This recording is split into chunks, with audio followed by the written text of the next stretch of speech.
Ci troviamo sulla strada del vino e dei sapori del Friuli Venezia Giulia e siamo alla Bilancia di Beppi. Bilancia di Beppi perché c'è questo bilancione, che è questa grande rete da pesca, è un trabucco da fiume che io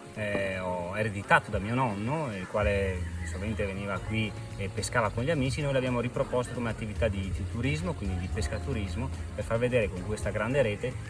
la pesca, i pesci della zona, della riserva naturale e della laguna, e poi proporli appunto nel piatto e mangiati appena pescati. La Bilancia di Beppi si può visitare una rete da pesca in funzione storica con la quale noi peschiamo il pesce e attraverso un food truck lo cuciniamo, quindi il prodotto pescato ogni giorno e ogni settimana viene proposto attraverso il food truck, dove si può consumare o nella bilancia o nel giardino adiacente, dove si può stare all'aperto, avere dei tavoli a disposizione e per chi vuole noleggiare dei kayak per fare una piccola gita nella riserva naturale Fossi dello Stella accompagnati da delle guide naturalistiche, oppure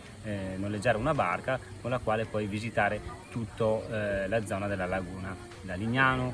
a Marano Lagunare, Aprilia Marittima e anche ad arrivare fino a Grado.